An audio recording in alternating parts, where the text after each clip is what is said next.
Welcome to the WWE Podcast, your number one source for the latest in WWE news and straightforward analysis. Are you ready to get this thing going? Give me a hell yeah! I said give me a hell yeah! Then let's get this show started right now.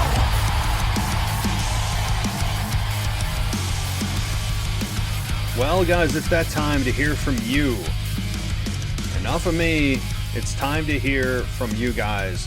Hear your thoughts.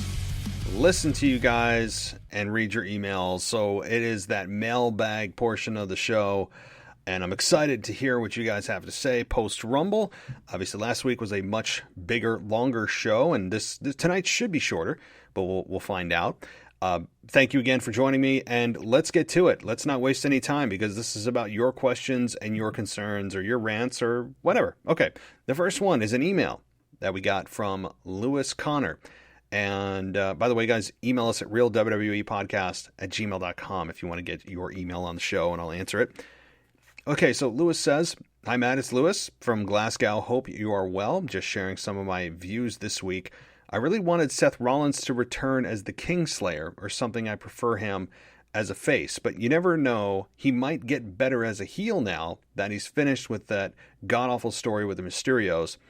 Also, whatever happened to Dabba-Kato, the big guy from Raw Underground, because Raw picked him up, picked on the WWE draft and have not seen him yet. One last thing. I know it probably will never happen. But what do you think about CM Punk coming back as full-time competitor? Thanks for reading. Keep up the hard work." Thanks, Lewis. Okay, let me answer your questions in order here. Your question about Seth Rollins returning as the Kingslayer. I think that the problem with the Kingslayer gimmick was that he never fit well as a babyface. Seth Rollins never felt right as a babyface. And they tried to make him the overcomer, the Kingslayer that slayed Triple H, who is the resident king of WWE. So I understand the concept behind it. I just don't think that Seth Rollins ever felt right as a babyface, where Drew feels perfect as a babyface, and they did exactly what they needed to do with him at WrestleMania when we had Seth Rollins beat Triple H, and then Seth Rollins finally overcame Brock Lesnar at WrestleMania. It felt so forced with Seth Rollins as a face. I don't think he'll go back to the Kingslayer. That also being said, they did advertise Seth Rollins for returning this coming week on SmackDown, 2 nights of him returning, and they showed him as the Messiah character. He also returned in the Rumble as the Messiah character. So I see no reason to believe that he'll return as that. I know you prefer him as a face, and that's cool. I mean, that's certainly a subjective opinion, as all opinions are subjective, of course. But I never felt it. And that's why he turned heel, because the fans forced him to. And that happened, a year and a half ago now. And he got put with AOP. And I thought it was going to take off like fire. And then people got injured. And then Murphy came in. And we all know the convoluted mess that it became.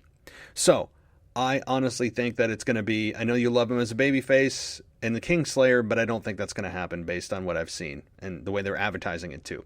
So as far as Dabba-Kato, I don't know where the dude is. I really don't know where Dabba-Kato is. You know, he was the featured guy on the beloved Raw Underground. I say beloved very, very, very sarcastically, of course. But he was the big dude on Raw Underground. And I don't know where he is. I don't know. He was picked in the draft. Perhaps he's back in the Performance Center or the Capitol Wrestling Center, as it's now known. I don't think that they have any plans right now for Dabba-Kato. I could be wrong, but he has been off TV for several months now. So perhaps he has been working in ring and getting better, and it's not just the Raw Underground mess that he was involved with. So, okay, let's see. CM Punk coming back full-time? The answer is no. It's funny, I actually just did a nostalgia. If you see my feed, of course, I talked about the CM Punk pipe bomb. So it's interesting that you're asking this question. But no, I don't. I don't ever see CM Punk coming back full-time. Could I see him in a 1 or 2 match a year scenario, or just one match and gone? Yes. I think that is 50-50 at absolute best. But I don't know if he has any interest in that. Everything would have to be perfectly aligned. I think fans would have to be back in full force in the arena. I wouldn't want him to come back, and I'm sure he wouldn't want to come back in an empty arena or at 10% capacity. You want him in front of live fans, not the award-winning and critically acclaimed Thunderdome. There's just no. So, thank you, Lewis. Thank you for your question, and please feel free to just type away anytime you'd like. Okay.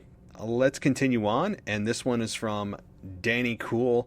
Danny says, "Hi Matt, I'm from Newcastle." Danny from Newcastle. What match type do you think Drew and John Cena would have at Mania?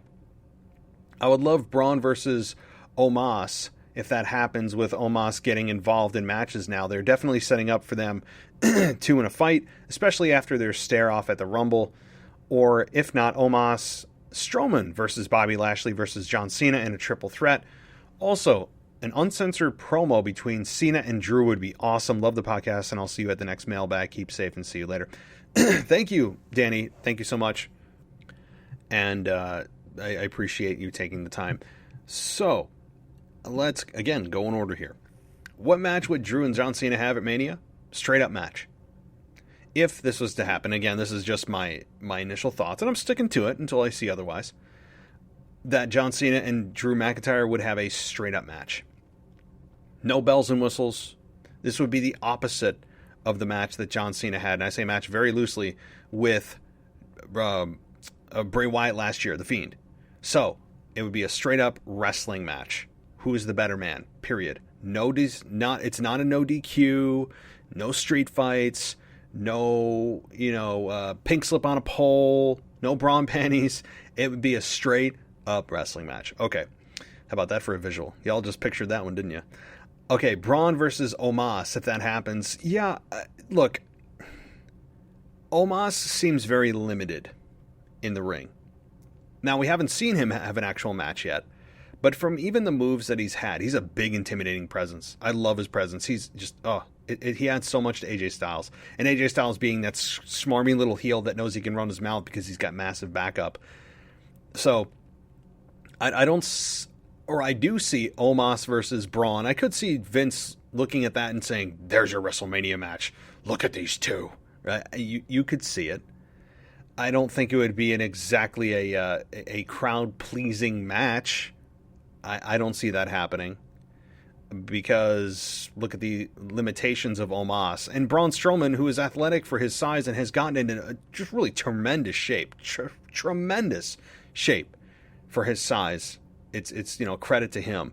But that said, he's still limited by Omos, and I think that's the limiting factor. So I could see that happening. They did have a nice stare down at the Rumble. Or, again, you're also your fantasy booking about Strowman versus Lashley versus Cena in a triple threat. Yes, I think, well, first of all, Strowman versus Bobby Lashley, I don't know how you get there considering you're on separate shows. So that's a bit of a challenge. And John Cena wouldn't come back for a triple threat. I think John Cena would come back for a one-on-one. So, okay. Also, an uncensored promo between Cena and Drew. Yes, back to the Cena-Drew thing. That would be awesome. You mean unscripted. Uncensored would probably be a little bit tough for WWE PG-TV, but unscripted, I think, is what you meant. And yes, that would be great. I think Drew could hold his own against John Cena, but I think people underestimate how good John Cena is on the mic. I don't think people remember how damn good and just scalding he is on the mic when he wants to be. So, alrighty, Mr. Danny Cool, thank you for your email. You seem to be a weekly contributor here to the mailbag. Let's keep moving on here. So, okay. So, a little bit longer of an email here, but I think it's worth doing here. So, Paul writes in. He says, I hope this message finds you well.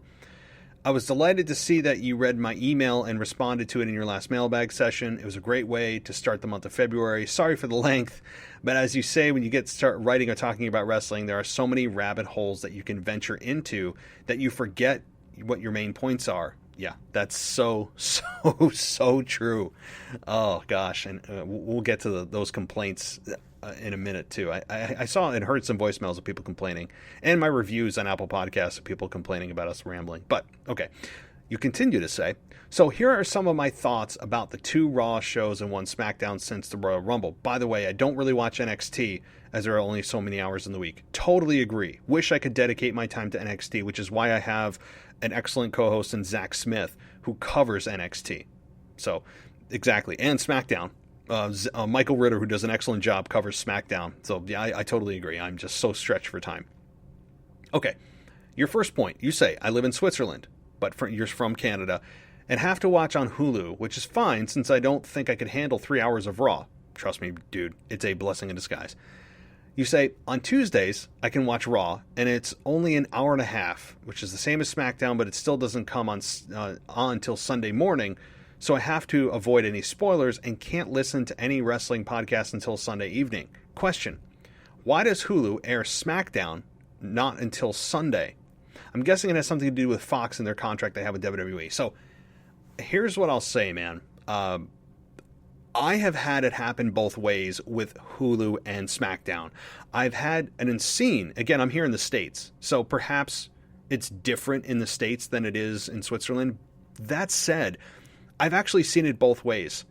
If you're only seeing SmackDown pop up on Sundays, then it could be an international restriction that they have, that WWE has with Hulu. Because I've seen mine pop up on Saturdays. I've seen it also wait until Sunday. And I'm thinking to myself, are they just, like, is it just kind of like when they get to it? You know, you're always sitting there thinking, like, are they just lazy and they haven't gotten to it yet? But I think it is driven by contracts, yes.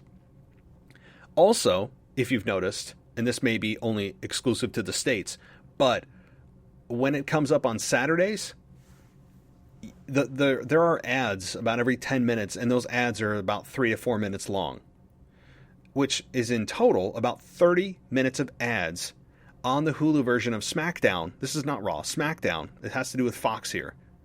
That there's about 30 minutes of ads, and I actually purchased the ad-free version of Hulu. However, there are certain shows that are exempt from that ad-free upgrade that you have with Hulu. So it gets a little bit screwy, but I will say this. It has to do with Fox, and it has to do with WWE's contract with Fox, because Hulu is just the provider. And Fox also puts it on their Fox Now app. So sometimes they like to have one day of having SmackDown on their Fox Now app and on Fox On Demand. And that's the only place you can get it, rather than putting it on a secondary outlet. So yes, you're correct. Okay, second point. You say that I like the fact that KO comes out of nowhere and stuns Roman Reigns right in front of Edge. As from my previous email, you can tell that I'm a big KO fan. I like the fact that he is not your typical chiseled wrestler, but one who wears baggy t-shirts and shorts. And the fact that he comes from the province of Quebec, where I am from too.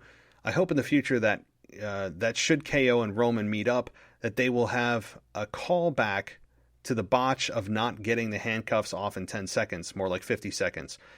That would be further proof that Roman has always been the anointed one and that KO is the perennial underdog and would be funny. Yeah.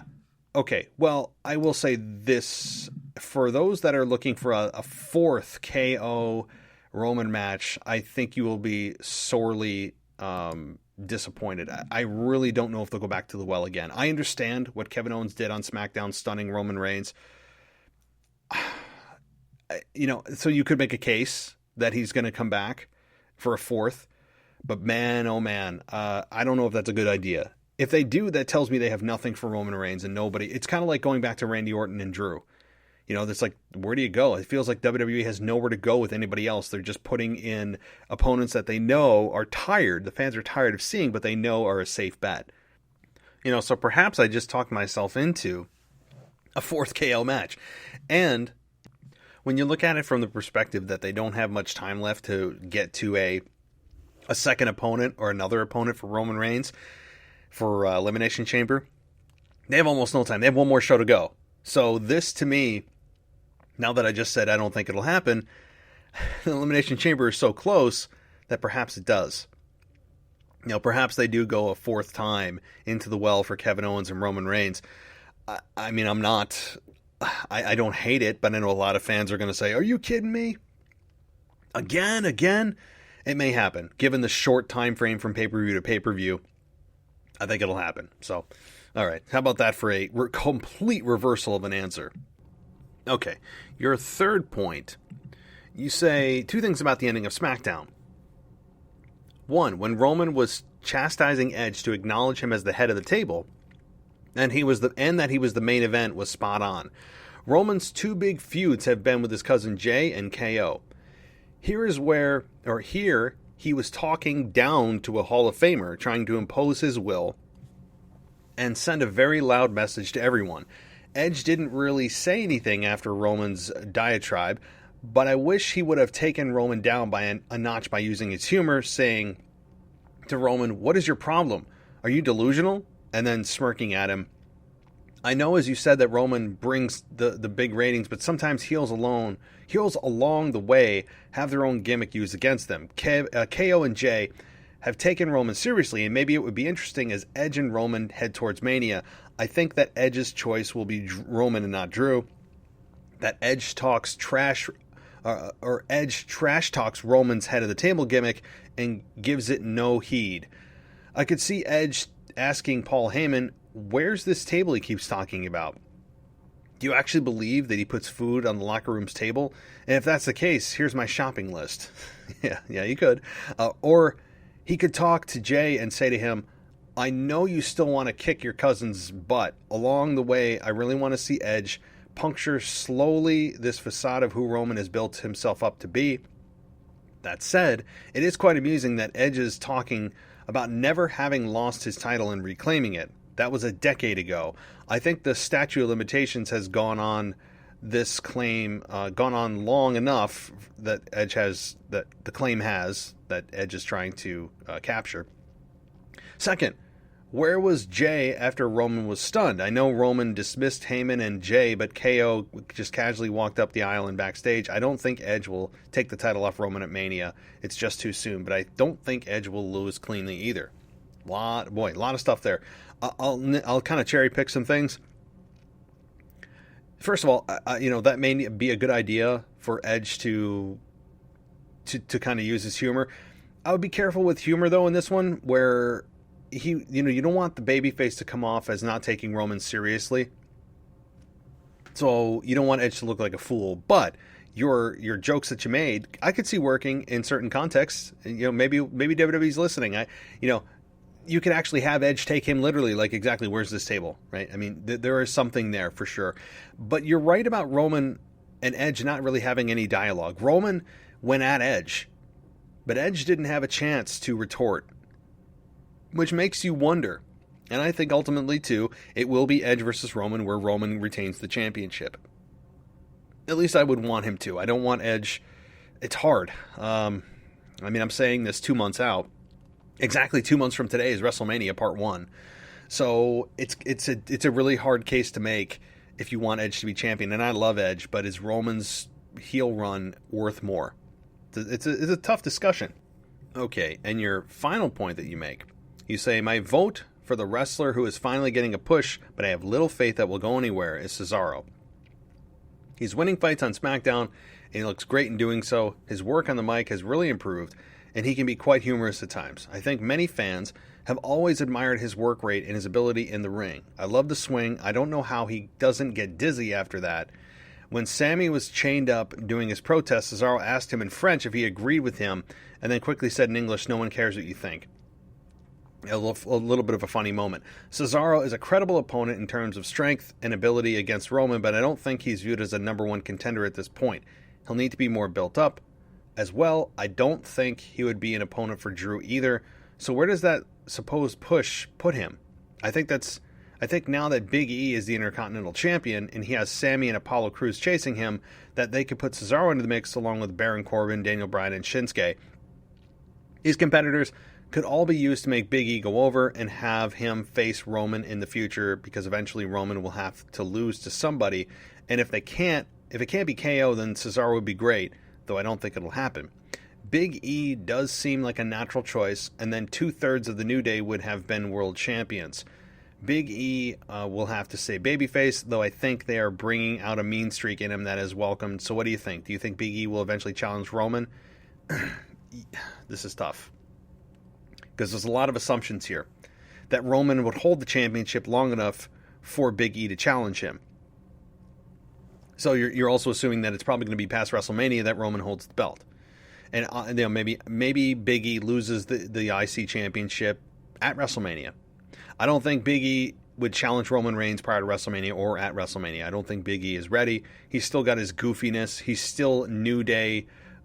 He's still got the stink of the New Day on him. He has yet to shed that. Every time I think he's taking a step in the right direction, he takes 2 steps back and is a goofy, just a goofball. I guess that's the best way to put it PG-wise. As far as Cesaro goes, I like what I'm seeing, but the sample size is so small, right? This is just as of late. The good old "what have you done for me lately" is coming back to bite us here in thinking that Cesaro could be pushed to the main event. I want to see sustained main event status for Cesaro to believe anything. And fans love Cesaro. I think in general they love his in-ring style. They feel that he's kind of got the Daniel Bryan feel to him in a way that he's been misused, misbooked for many, many years. He's been heel. He's taken his bumps. They know how strong he is. He's got the respect of fans, which I think he could have like one of those Elimination Chamber Kofi Kingston moments where the fans explode for him. The only problem is there are no fans there, so that's working against him. So do I think he's going to be main event? He could potentially be the next opponent for Roman Reigns at Fastlane. How about that? And then he loses. So yeah, I don't think he'll be champion, but they're building him to be an opponent for Roman, as they realize they are quickly running out of credible opponents to put in front of Roman Reigns. They're picking Cesaro, and I think it's a good choice, but at the end of the day, it's just an opponent to build for Roman, not a championship run that they're getting ready for Cesaro. So how about that for your answer? Okay, so thank you so much, Paul. You say, thanks a lot. I could write more, but that I would never get out of that rabbit hole. Take care, stay safe. Thank you so much, Paul. Okay, so let's continue on here. I don't think we have too many more emails. Let's see here. So we have Maddie Rayson. Good name, Maddie. Good one. You say, hello, Matt. Just a quick question and general annoyances brought tonight for you. Simply, does the storyline of Sheamus and Drew actually have longevity?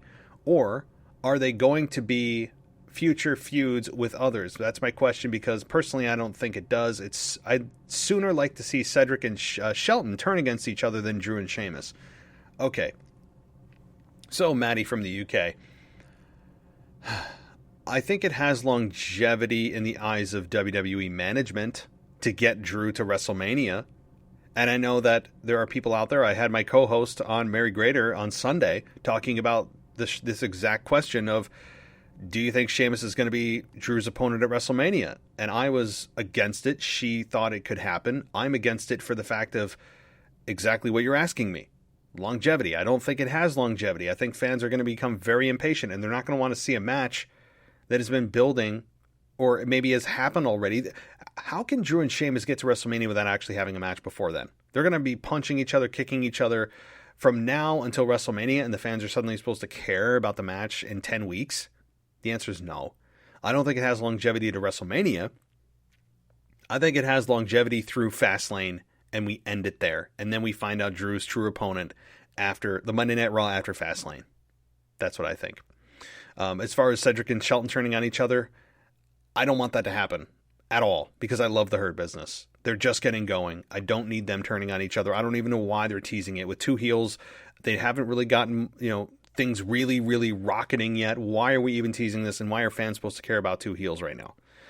So that's my thought. I would never I wouldn't touch the Hurt Business if, I don't want to say my life depended on it, because I would, but I wouldn't touch them at all. They'd be the untouchables right now. I'd Carmella them. Okay. You say, also, I feel like ever since we've uncovered Byron Saxton as confused human as he is, I need to give another few annoyances of mine. Oh boy, here we go. Number one, I'd like to shove Xavier Woods' trombone up his you-know-what and throw him off the top rope. The whole gimmick of the New Day is just grinding on me right now. Stick in the New Day. I'd love people love comedy. It's not comedy, it's stupidity.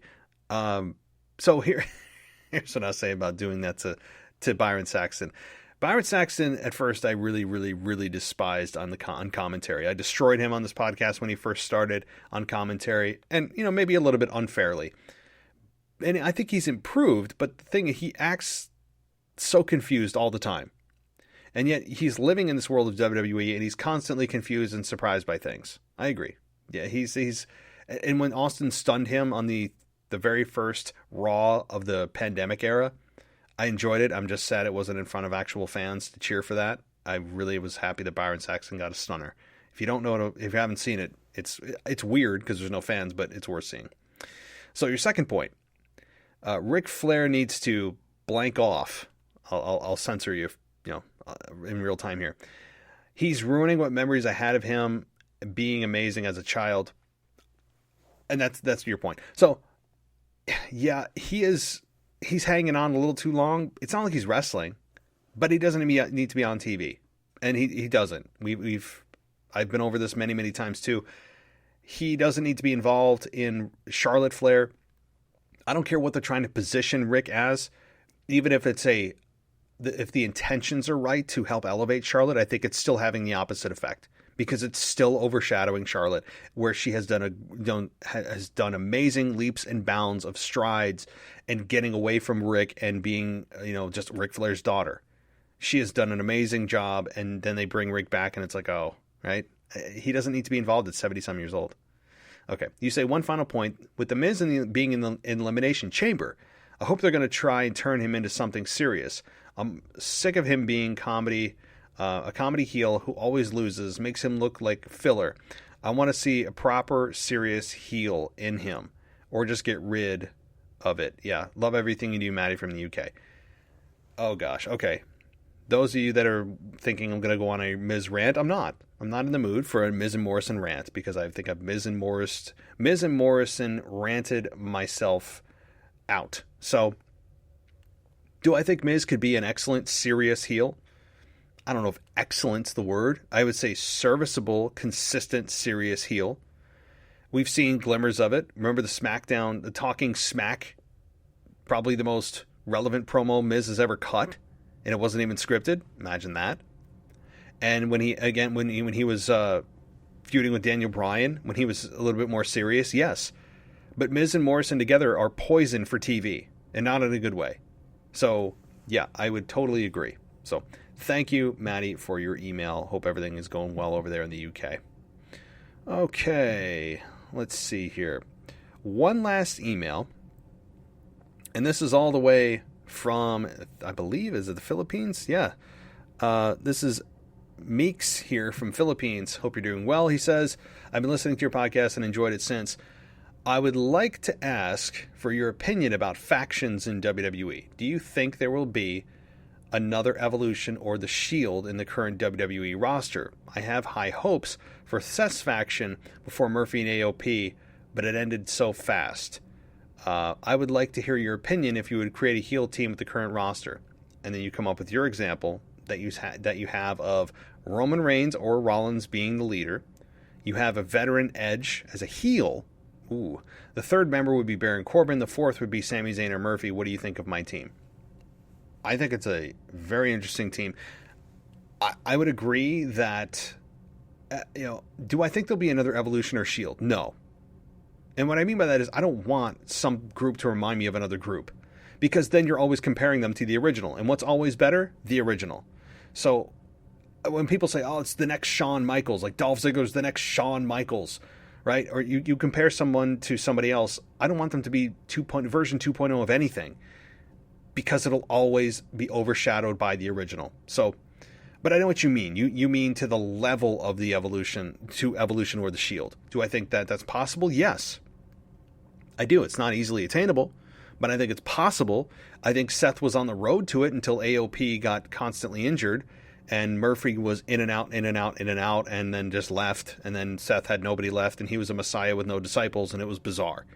And then he's, working with the Mysterios for half his life and all that. So I think Seth is still a great leader. He just needs disciples. Yes, Roman Reigns has already got part of a faction in Jey Uso. Maybe Jimmy and Jey, or Jimmy sees the light and joins Jey. And it's possible, yes, maybe Samoa Joe joins Roman Reigns. Hell, who knows? He's a Samoan too. There's a lot here. But do I think that a heel Edge would be part of that? I love heel Edge. I've been a proponent of heel Edge. I don't think he should turn now, but before his run is over, yes. I don't think he'd want to be a second or third wheel in a faction, because that's not why he returned. He returned to end his singles career on his terms. So perhaps, Edge teams with Christian, ENC. I think that's almost a foregone conclusion, yes. But I like your idea of Baron Corbin and Sami Zayn. Sami Zayn needs somebody to latch on to. I would agree with that. Nice job. Yeah. I really enjoyed your little fantasy team here. It's nice, and I think that heel factions like the Hurt Business are doing excellent. Same with Roman Reigns. So again, it's not a faction; it's kind of a tag team, if you will. Paul Heyman doesn't really count, but the Hurt Business are the closest thing we have right now, and the fact that they're billed as heels is bizarre. I've already talked about that too. They shouldn't be billed as heels because they don't do anything heelish. They come out and they kick ass and they do exactly what they say they're going to do. So, alrighty. Thank you so much. Hope everything's going well over there in the Philippines. Quite a long ways away. Alrighty. So let's continue on here. So that does it with the emails. So now it's time to get fun, right? Now it's time to stop listening to my voice and let's get to the voicemails. And then I do want to say, I have a voicemail here that is somebody from Pennsylvania. I don't think it's Brad from Pennsylvania, but I do want to recognize, and here's the area code. It's 610. Okay, that's the area code. I won't read the rest of the numbers, obviously, for privacy reasons, but 610 is the area code. If that was you, I could hear about every 4 words, and it was very muffled, and I apologize. I would put you on the show, but it's very indiscernible. That's the word. How about that? How about that word? I don't think I've ever said that word. It's very indiscernible from your voice. So everything was muffled. So please, Mr. 610 from Pennsylvania, please call back and give us your thoughts, because I am curious about what you have to say. Okay. That being said, I wanted to address just somebody that I want to, don't want them to feel left out. But I do have Kyle, who has something to say here.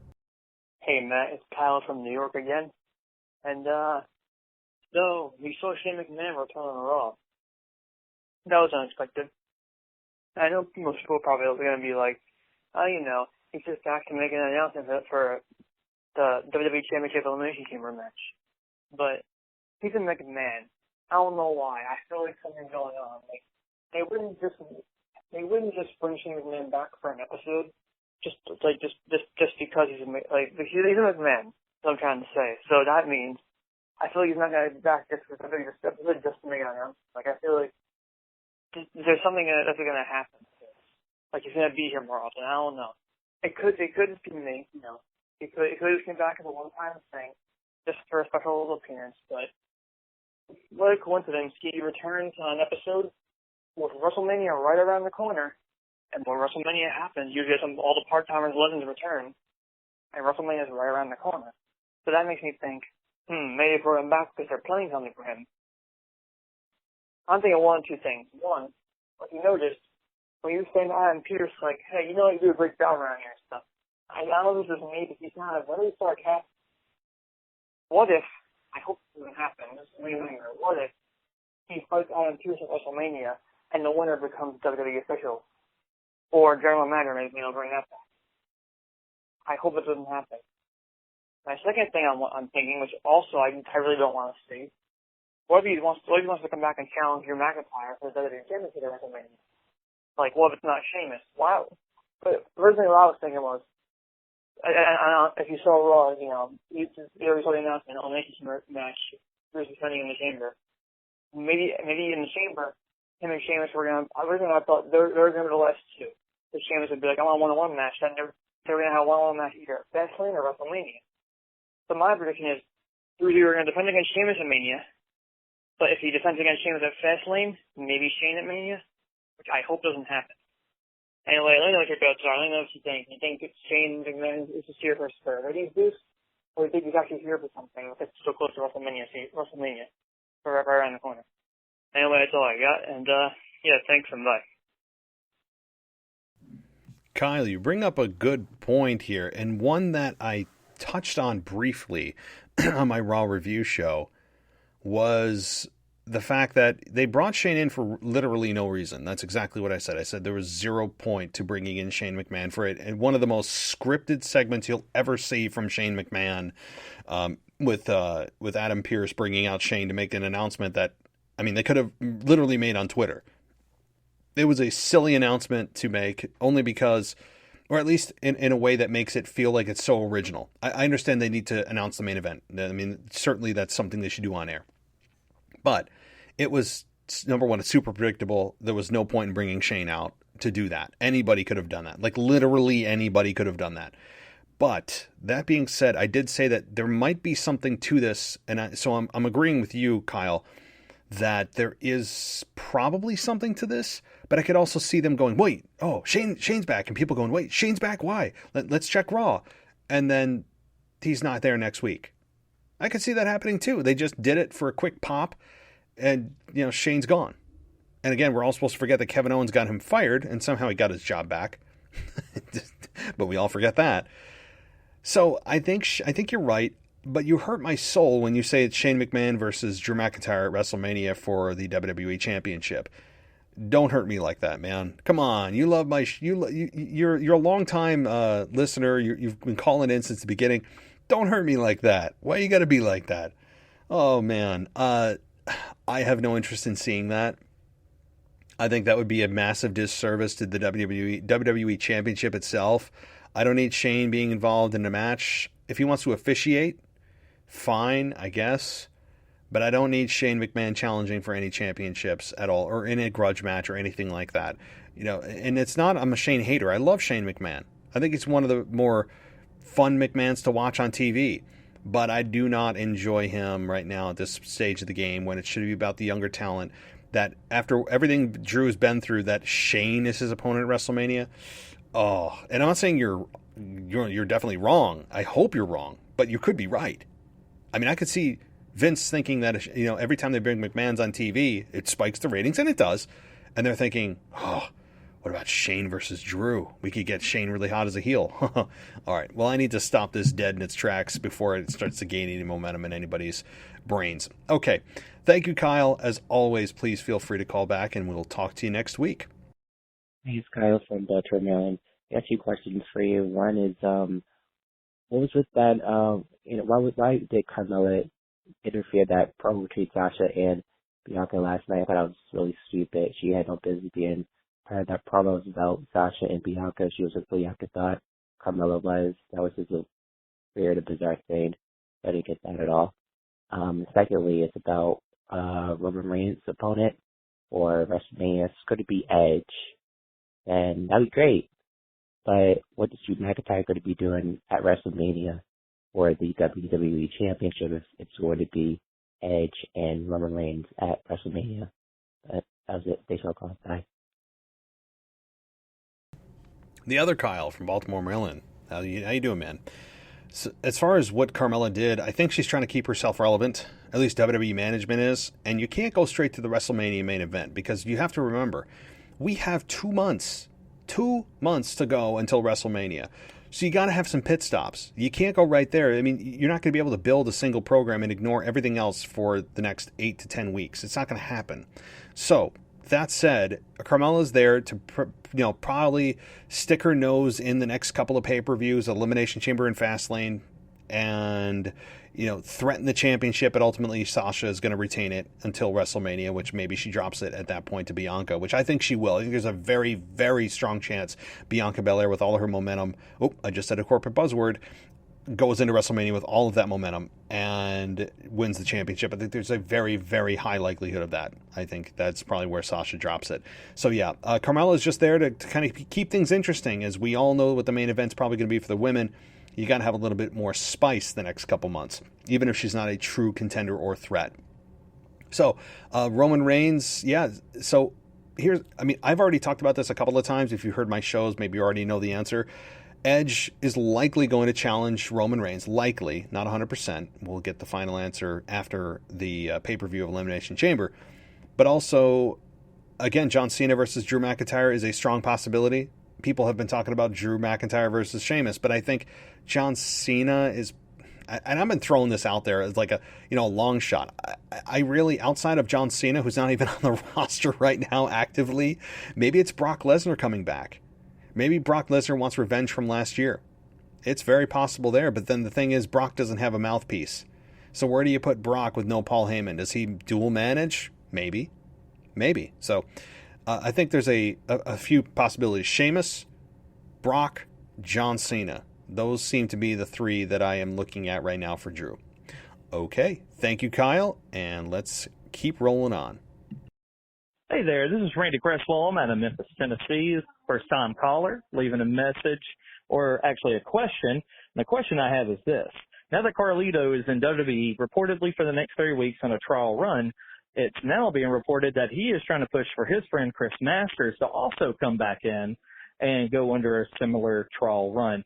Just curious what you guys have to say about the fact that not only is Carlito back for at least the time being, how would it be to have Chris Masters back as well? Thank you for listening. Randy, how you doing, man? Good to hear from you. First-time caller, nice to hear a new voice.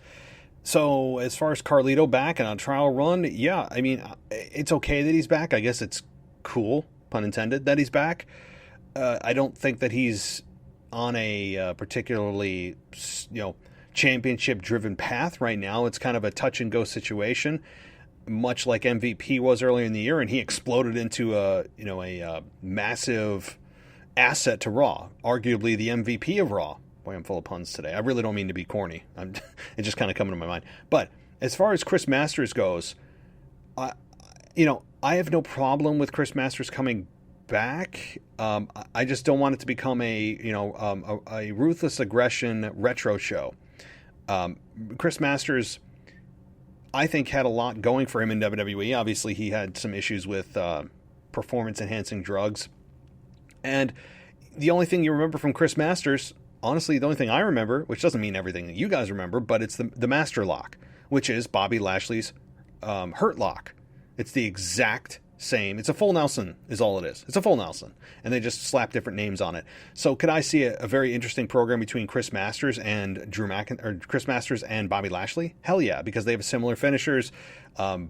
Chris Masters, from last I saw, was in really good shape, probably toned down a little bit from getting off the performance-enhancing drugs.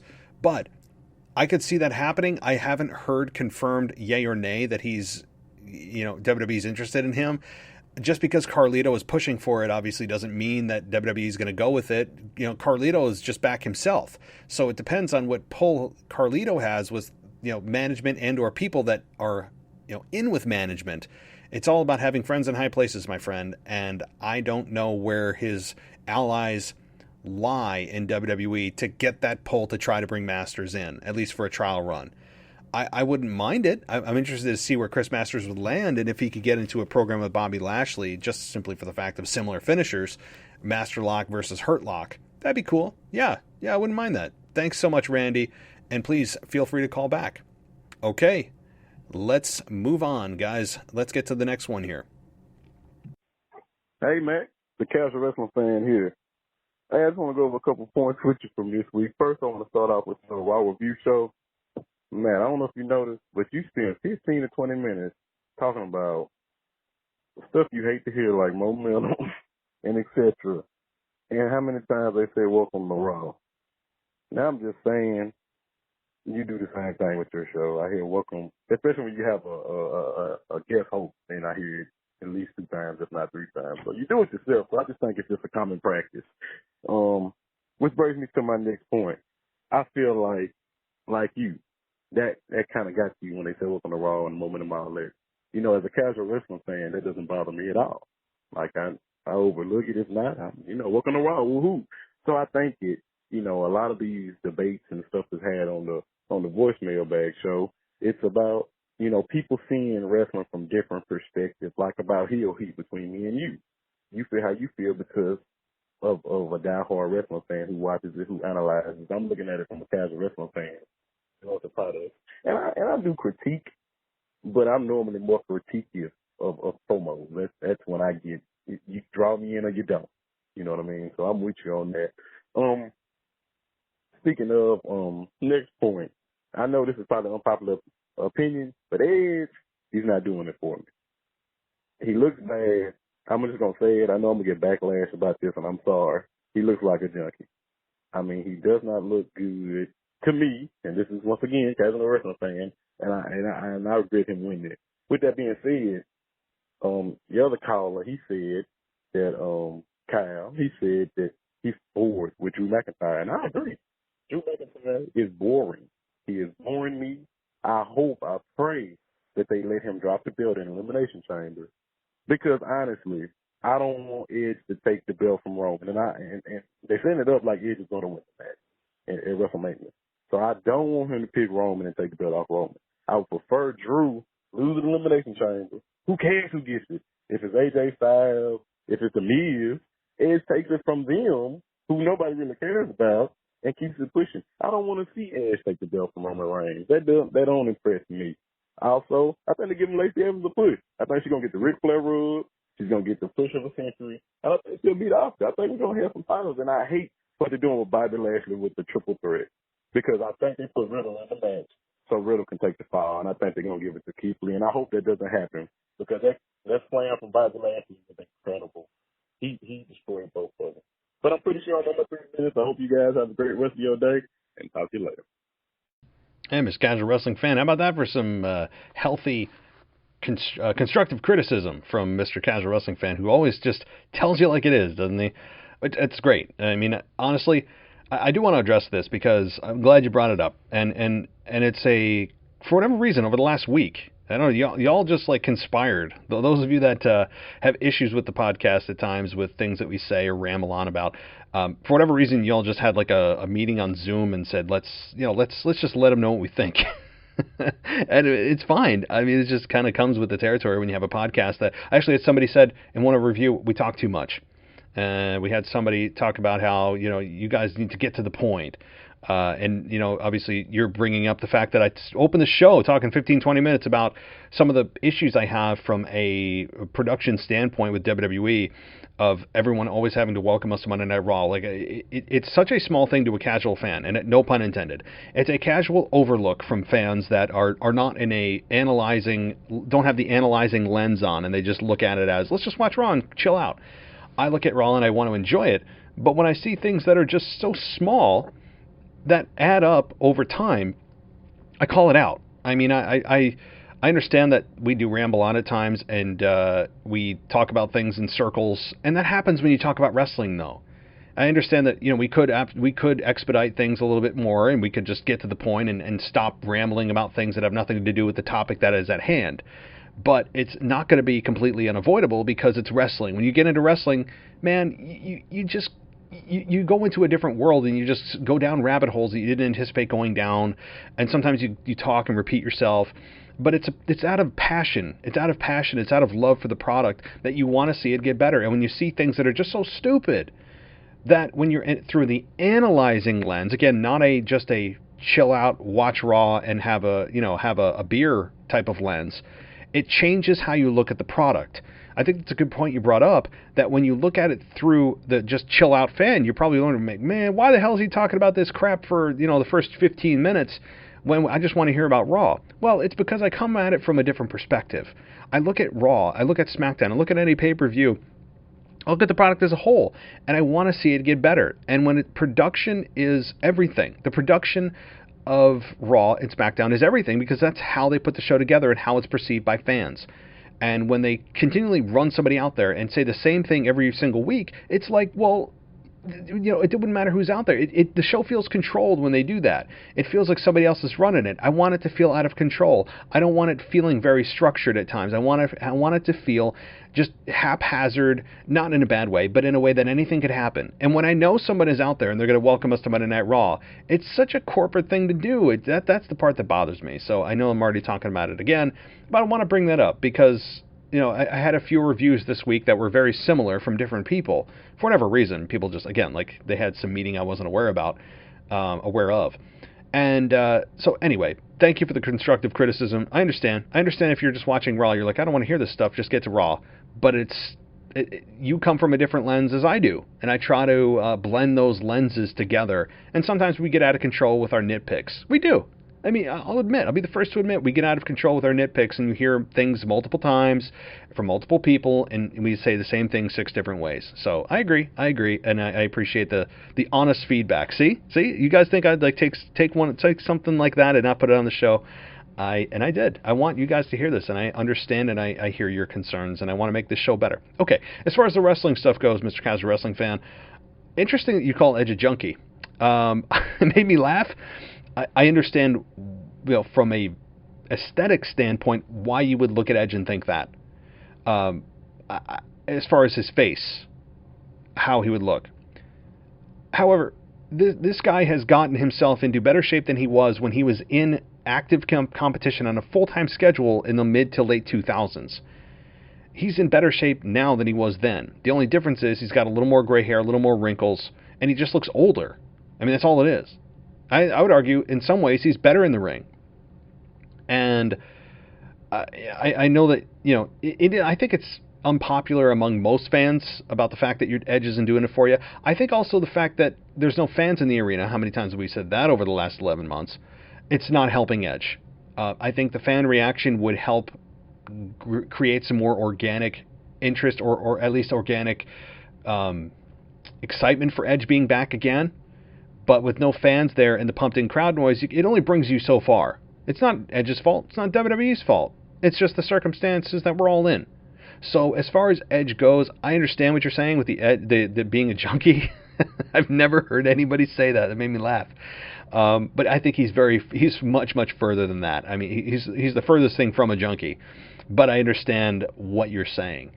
If Edge isn't doing it for you, I also have concerns about him taking the championship away from Roman. As much as I love Edge, and I'm a much bigger fan of Edge than it sounds like you are, and his return last year at the Rumble in 2020 made me just go bananas, and it made me feel like a kid again, and it made me love wrestling all over again in that moment. And I don't think that it's worth, in this stage of the game, February 10th, 2021, that it's worth taking the championship off of Roman Reigns for Edge to capture it and just say, I did it, my redemption story, I'm back 10 years later. But I could also see WWE saying, it's that perfect round 10 years, what a redemption story, what a great documentary on the WWE Network we can do.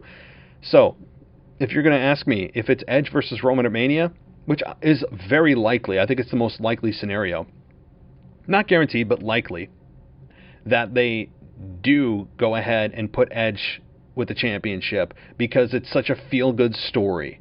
And it'll be likely in front of at least a couple thousand fans, 10 to 20,000 fans in Raymond James Stadium. They can create a nice little documentary about the return and all the struggle he went through with not just coming back after 9 years, but then the second injury that shelved him for 7 more months. All of that. I have a feeling that all of that is going to supersede anything that they may have going on with Roman Reigns from continuing the heat, because you can still get the heat on Roman Reigns even in a loss for him. But I would argue against it. As much as I love Edge, this is how much I love the Roman Reigns story of what he's doing and how much I hate his character legitimately and wouldn't cheer him because he's doing a good job as a heel. He's not a cool, entertaining heel. He's a dude that I feel like is a true D-bag, and I want to feel that, and I don't feel that for a lot of heels, if any real heels in WWE. So, the short of it is, do I think that they'll pull the trigger with Edge at WrestleMania if it's against Roman Reigns? Yes, I do. Do I think that or would I pull the trigger if I was in charge? No. I would keep Roman champion until next year's WrestleMania and make people lose their damn minds that he's still champion. I know it will never happen, but that's what I would do if I was in charge. So, Mr. Casual Wrestling Fan, appreciate the constructive criticism. Mr. Honesty, I'm going to call you the honest Casual Wrestling Fan.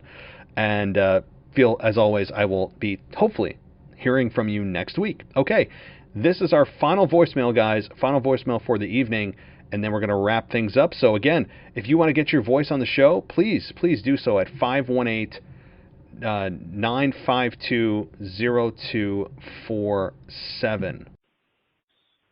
Hey, Matt, it's Devin here. I hope you guys are all well over there. Very quick question.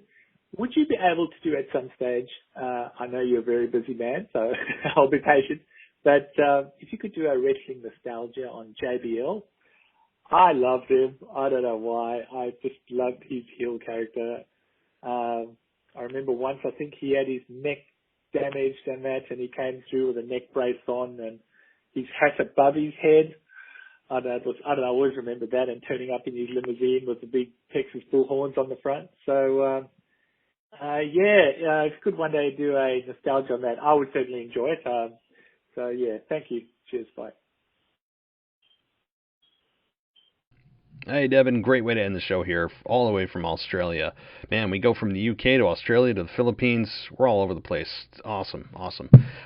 So I am glad you brought up JBL. He's a guy that I have talked about, in passing on this show over the years, but I've never done a full show on him, and I think he's deserving of a show. Whatever I think about him personally and all the bullying allegations from Justin Roberts, which I think are very, very, very valid and have been validated by many other people in the business, that he's one of those guys that he's the big jock that thinks he can get away with anything. He's the guy that will haze you in a way that just completely is unacceptable, and all of that, and all the bullying allegations again. I completely believe them. He actually blocked me on Twitter at one point. So I will say, how about this? I will do a Wrestling Nostalgia next week on JBL. I'll do JBL because it's totally deserving. And, whatever I think about him on a personal level, and I don't care that he blocked me, I could care less. I think that he is deserving because he's a heel that overachieved what he should have been doing. He originally got involved with Eddie Guerrero turning heel, and he had the monstrous run as SmackDown champion for like 10, 11 months. That was just awesome. The bullhorns, everything. And JBL's promos, we often overlook his promos, how good he was on the mic, and still remains good on the mic. JBL is one of the better heels, one of the top, you could argue one of the top 10 heels in WWE in the last 20 years, 25 years. Top heels in WWE. Absolutely worthy of a wrestling nostalgia. So how about this? To get you pumped up for that show next week, and for those of you that may not have heard this in a while, not that it's going to get a whole lot of other people pumped if you hate JBL, but let's take a listen to this as we close out the show. And thank you, everybody, for listening. And as always, I'll talk to you next time.